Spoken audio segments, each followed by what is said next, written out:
Greetings, welcome to Prime Directive. I'm your host, Jeff Aco. My co-host as always, Chris. Say hi, Chris. Hello. So, Chris, episode 3? 4. 4. Starting to blur. Felt like nothing happened in this one, too. Yeah. Well, I mean, literally nothing happened in the sense of moving the plot forward. 6 hours happened. Yeah. That's what happened. But this was our Rayner and Burnham getting to know you episode. And Stamets can come too. Yeah. So the next reset is in 8 minutes, so let's be quick. The good news is that this timeline has everything I need to make a chronoton stabilizer. Great.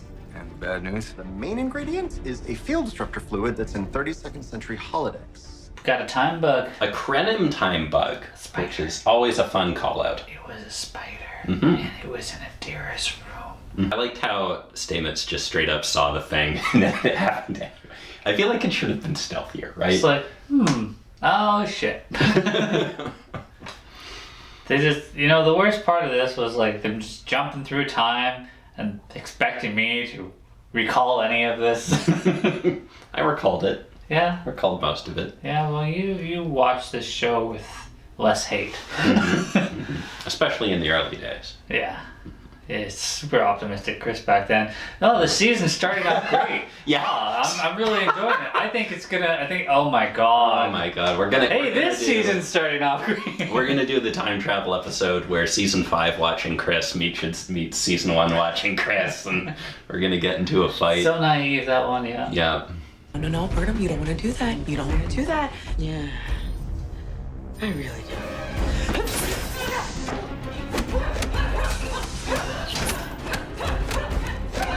Yeah, you should always be able to beat up your past self. I'm sorry, if you can't, you have not improved in life. I mean, it's possible future Burnham just isn't hitting the gym anymore.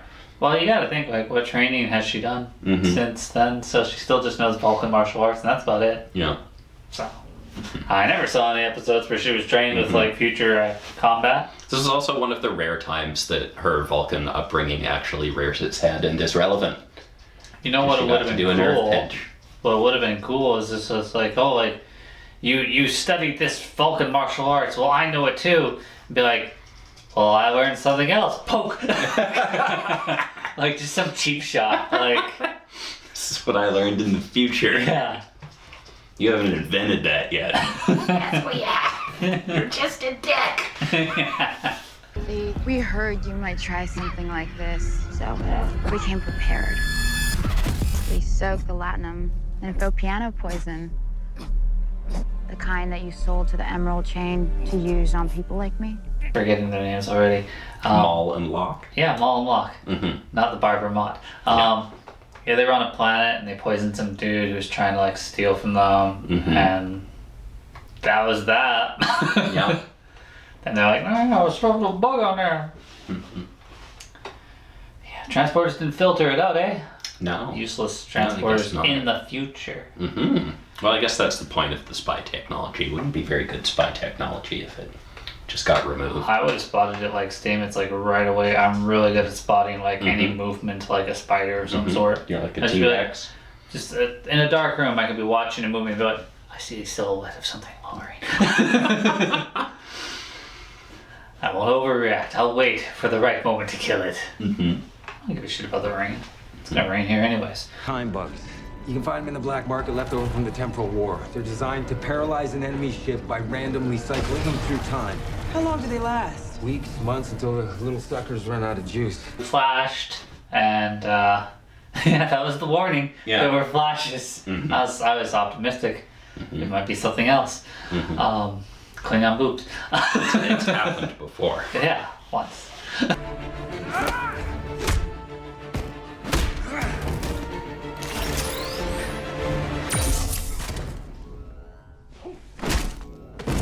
Get a better helmet. We just kind of jumped through different times, This was reminiscent of Magic to Make the Sanest Man Go Mad, which was the time loop episode in season 1. And I'm pretty sure that's where we established that Stamets is also not affected by time loops, but it's been a while since I watched that episode. Well, he said, like, oh, this is, like, before I got the tardigrade DNA, so, like, there was a period of time before that happened. Mm-hmm. But I don't know, like they didn't go anywhere or do anything, so I couldn't be entertained by this enough because it's just like they were just, we're in the same room. Yeah. We're in the same room. Yeah, there was room to do more with this. Like it would have been really fun if the character that was brought back was Lorca instead of Airiam. Yeah. But we didn't do that. I guess probably just for budget reasons. I can't imagine Jason Isaacs is easy to get on for one episode of a show. I don't know who played Airiam in this one. Mm-hmm. But I bet you wasn't Sara Mitich. Yeah. Well, I mean, there was the second Airiam too. Mm-hmm. There were two. Mm-hmm. And we've been stalled by a temporal weapon. No need for that, oh, whoa, I took a right cross from you in the training room a few months back. I don't need that experience again. Computer, scan the ship for Michael Burnham's life signs. There are two. I also thought it was interesting when Burnham's on the bridge there trying to convince everyone she knows them. She does the exact same thing with everyone, but for some reason only Airiam's works. Yeah. Like, I don't understand why what she told her about her future was different. She was just like, you totally will sacrifice yourself for other people. And Airiam was just like, yeah, all right. But she knew, like, I feel like what she knew about Tilly was way more convincing. I don't know. I think I would have just gone up there and been like, look at this technology I have. Yeah, this is weird. Yeah, Isn't this it's weird? from the future. Yes. Yeah. No, like I was just trying to make fun of it because I'm just like, this is so stupid. Like Bryce is just like, don't say another word. Oh shoot! Like. It was the same thing down with Reese and like younger Burnham. It's just like, no, you can't. Why does she have a weapon? She's like a special like operations talking person. Like she is not part of this crew. Mm-hmm. Also like she's not allowed on the bridge. I don't think they would have given her weapons. I know, but she wasn't even on the bridge. So why is Reese following her? Like, yeah.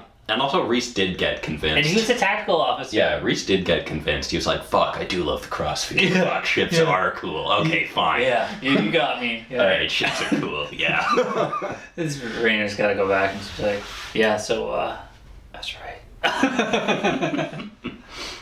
Me and Reese are bros now. yeah, we're bros. You're my tactical officer. I'm tactical now.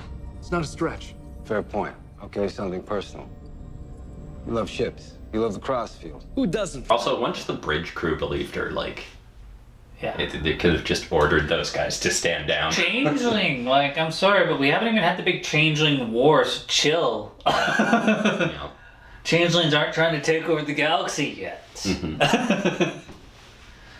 One day this could be a legit paranoia, but at that point, no. Mm-hmm. No. Mm-hmm.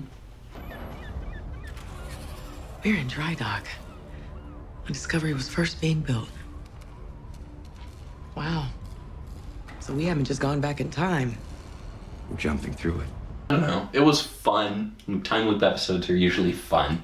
Yeah. I think this was less offensive than most episodes of Discovery have been. Yeah, it's hard to rate. Mm-hmm. I felt pointing guns, and this one was really pointless and dumb. Like, trust me, security. Like, and then this is like, oh, like this about you. And as soon as she like Ushka gets up or whatever, and it's just like, no, I remember your right cross. I had it a few weeks ago. Like, it's just fucking conversation we're having here, and this is like, oh, like. Everybody's gonna get up from their station and fight Burnham because she's on the bridge? Oh, fuck no. What are you doing? Wesley was on the fucking bridge when he wasn't supposed to be. It's okay. You can sit in the captain's chair. Just don't push that button.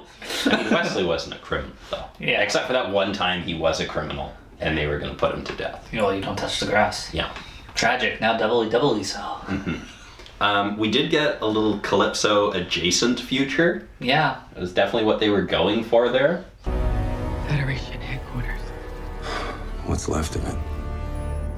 By the time Starfleet found Discovery and deactivated the Krenim chronophage, it was too late. Locke and Moll were too far ahead. Not in the nebula. No, but we have like another 1,000 years they to were, like- get to that point. See, I don't know if that's even Calypso, because, like, Calypso, yeah, like he said, because they said there was, like, 30 years. Mm-hmm. And so I guess we're going to sell the progenitor technology to the Breen, and they're going to take out Starfleet. Mm-hmm. But Calypso was like, we take it into the nebula and we abandon ship. People didn't die. So, like, I call bullshit. Okay. Not Calypso. I think it was definitely supposed to be Calypso. If they are, they're rewriting it then. Okay. I mean, we have like another 1,000 years to get to that point, I think. But they have to be alive for it. They have to be alive and go to the nebula and say, we're abandoning the ship, because they literally left the ship. They didn't Did stay they? there and die, yeah. I have no idea what was actually said in Calypso. Okay. Well, Okay. I remember bits and pieces of things, and you remember bits and pieces of things, so... We'll argue over what we think is right. Okay. It was certainly supposed to be Calypso vibes. I just want to travel back in time over and over. I would be happy to be quantum leaping my life around, you know? Mm-hmm. Something to do. It's a little different. Yeah. Hey, Paul. Let's show him how a couple of old dogs still know the best tricks.